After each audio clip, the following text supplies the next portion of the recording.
I'm standing in the middle of America's sacred ground.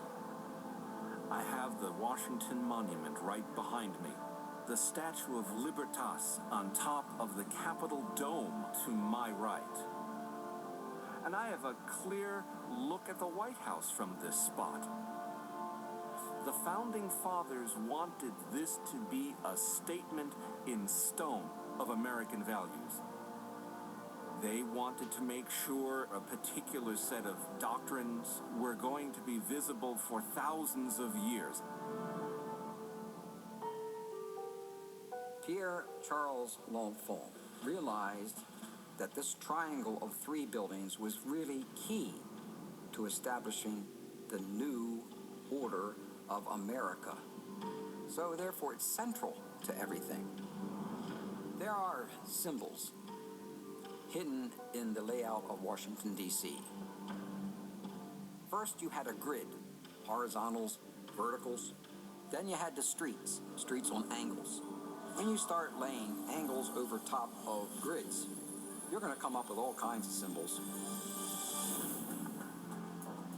The Masonic symbols are everywhere, like signposts that says, "We are announcing the birth of our new order." Further investigation reveals another occult symbol traced directly into the streets of Washington, D.C.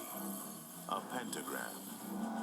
And its southernmost tip points directly to the White House. One of the recurrent occult symbols that you'll find within Freemasonry is the pentagram, the five-pointed star. People look at the pentagram today and they think there's something sinister about it. That wasn't the intent at all. They're saying, this is our house, and this is our world, and from this command base, from this Washington, D.C., from this square, we're going to launch global domination. But why did the Founding Fathers weave Freemasonic symbols into the design and layout of the nation's capital? Were they sending a coded message? And if so, to whom? I mean, look, it should be obvious by now. Wait, let me get the phone. So, hold on.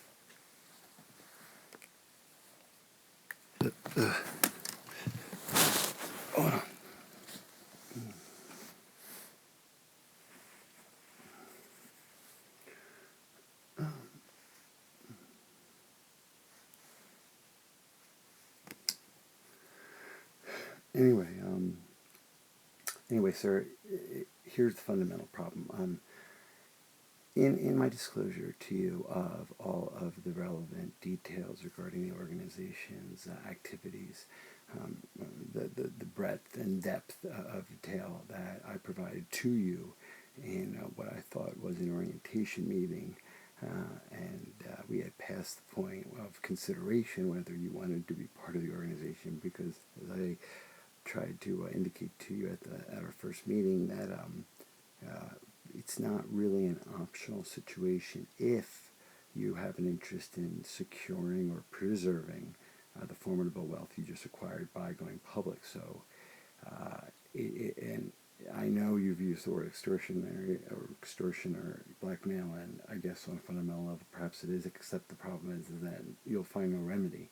No court will give you shelter or provide you sanctuary, because they're all in on it. I mean, basically we have the whole game rigged, and that's the whole point. I mean, you're being let in on the secret that the game is rigged, and while that may startle you or make you indignant or provoke whatever reaction morally that you want to have, it doesn't change the fact that you've been given a choice.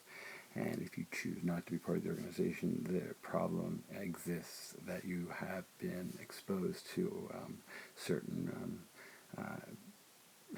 intellectual assets that you do not have the right to, or should not have had the right.